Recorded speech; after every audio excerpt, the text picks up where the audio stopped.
Kining pagtukaw mga igsoon, usa kini siya dili tungod kay mahimong safety ang atong kinabuhi. Kining pagtukaw mga igsoon dili tungod kay para nga ma-ready ta, maandam ta sa mga unsa man mga antawards, mga structured nga mga panghitabo sa atong kinabuhi. Dili lang diha taman mga igsoon gilantaw nato ang kayuhan. Kundili ang tinuod yun ang kahulugan sa pagpreparar mga igsoon. Gitagaan di ay ta sa Dios ug usa ka insight. Gitagaan di ta sa Ginoo usa ka panan-awon para di anang adlaw we are ready for the call of God.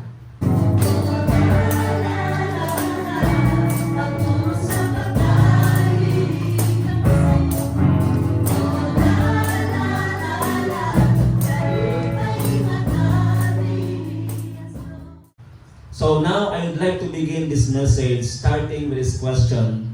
Are you ready for the call?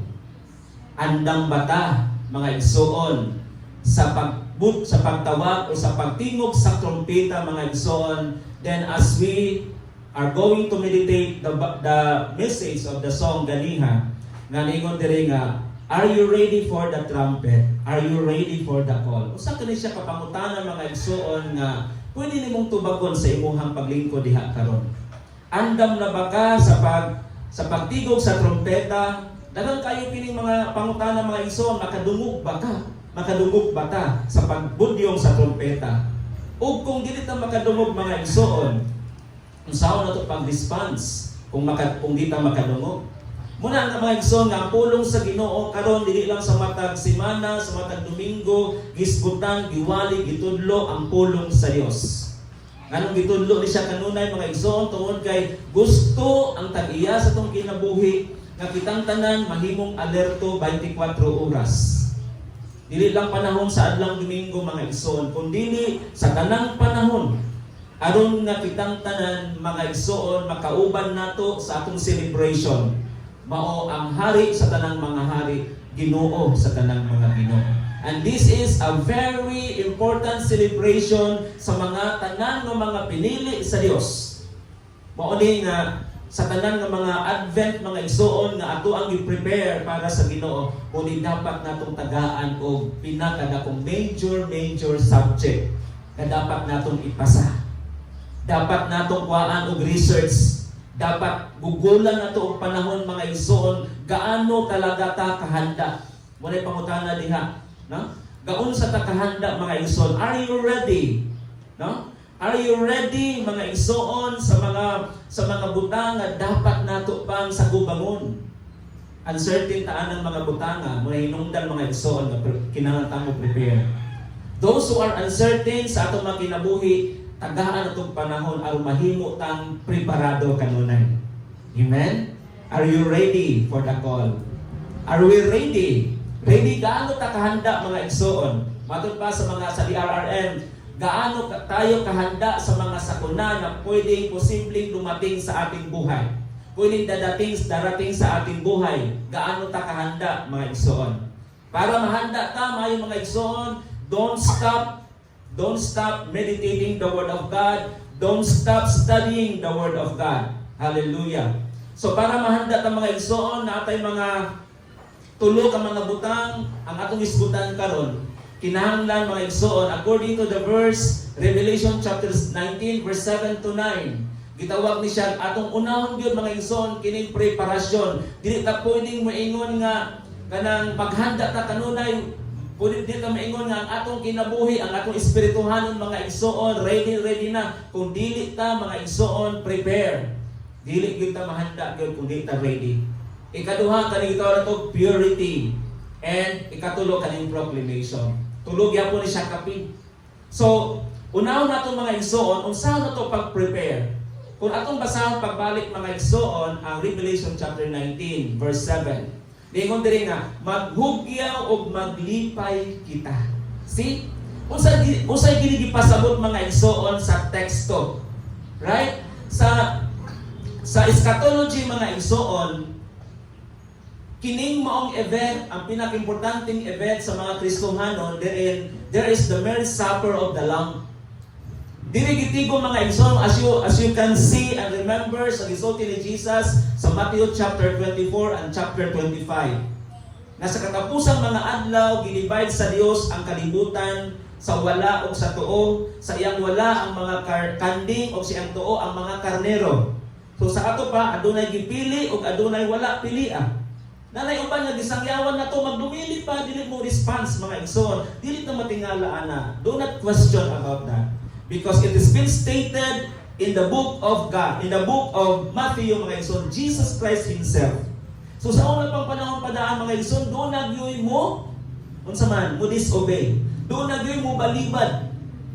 Na mga igsoon. So mo na ningon diri ang pulong sa Ginoo maghugyaw og maglipay kita og daygon nato ang iyang pagagamhanan kay miabot na ang panahon sa kasal sa nating karnero ug andam na ang iyang pangasaw-unon.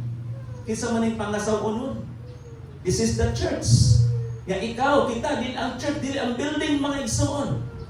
Mula ang mga tao mga igsoon kanunay nag-focus ang ilang mga mata sa reliyon. But it's not, it is the church. Kita ang tinuod nga church. That's why kita ang balikan sa Dios. Ang tanan nga nagtuo kang Kristo, balikan sa Dios. He never cared to those who don't believe. Muna nga sa imong nahimutangan karon ayaw kagoon. I know nga naatay mga struggle sa itong mga pamilya. Pero kung ato nang gisugdan mga igsoon, ang proclamation, wala na tayo dapat pang ikabalaka. Na naman, tungod kay dunay pinili, dunay ilain, aduna po'y mo, unsa man, duna po'y mo disobey. Dunay dili mo pili mga igsoon. Life is a matter of choice. And then that is our decision. So, pero importante kayo mga igsoon ang preparation sa preparation mga igsoon, nagisgot kini preparation for the wedding. Ha? Wedding or marriage supper of the Lamb. Kay nagpaabot kita sa ato ang pamanhunon nga mao si Jesus Christ. Na? Di ba? Ingon din na ato ang kitang mga anak sa Dios. No? Usa ka preparation ni giandam ta mga igsoon sa umaabot nga dako kay panghitabo nga sa pagbalik ni Jesus Christ kung naa pa ta ang panahon na musugat kita. Diyan unsay imong role? Unsay atong role?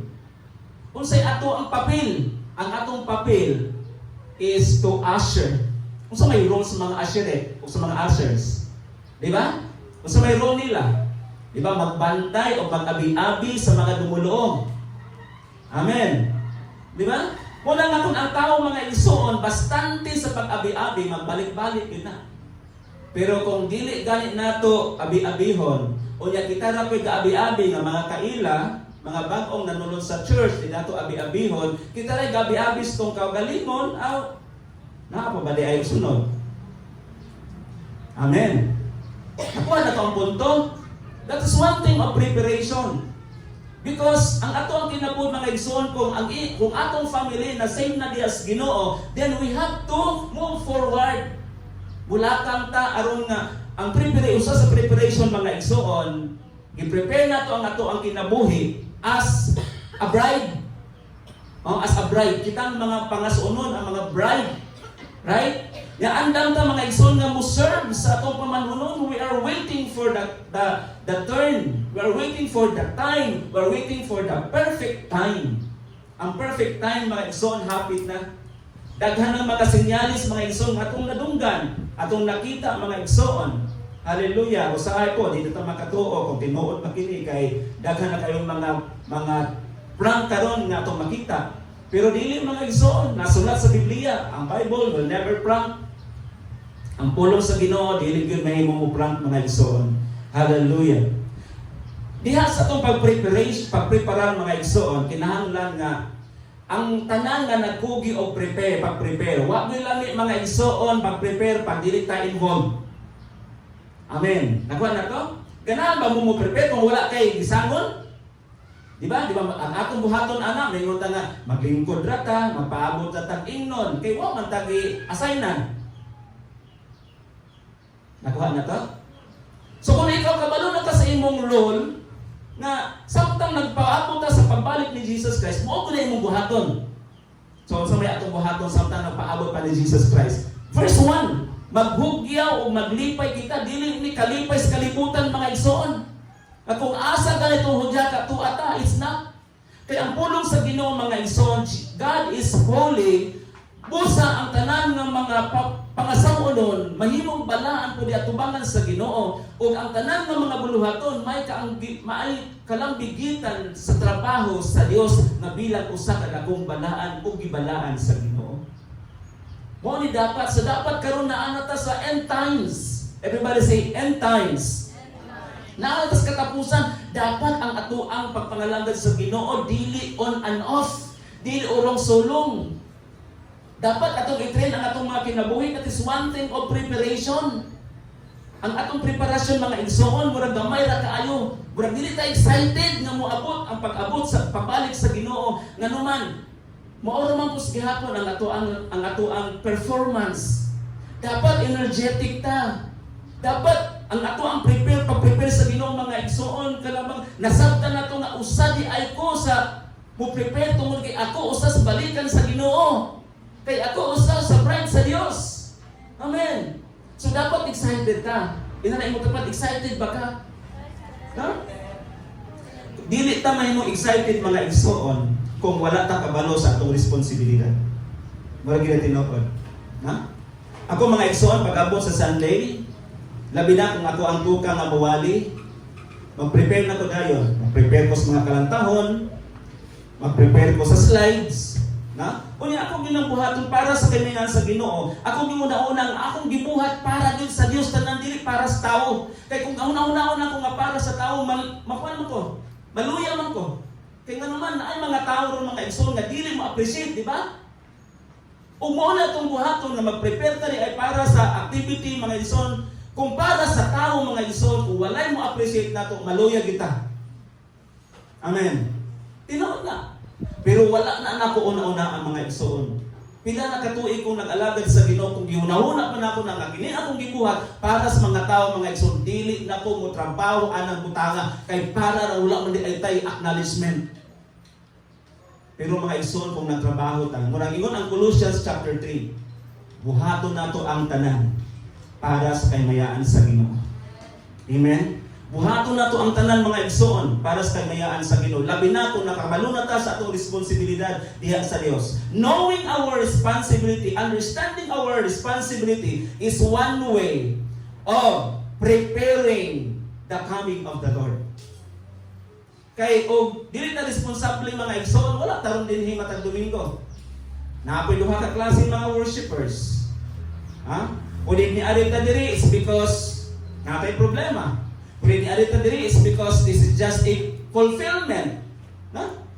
Para fulfillment lang. So it's not all about that. Dili na ingon ana mga igsoon. Ang pag-ari nato dili tungod kay kitang tanan gitagaan tag kaluwasan sa Dios. Kitang tanan mga igsoon gidestin sa Ginoo para sa umaabot nga bangkit. Umaabot nga walay katapusan pangkiti. Kaning gisgutan sa gipadayag mga igsoon labi na sa verse 7. Dili na yano nga trabaho, yano nga celebration.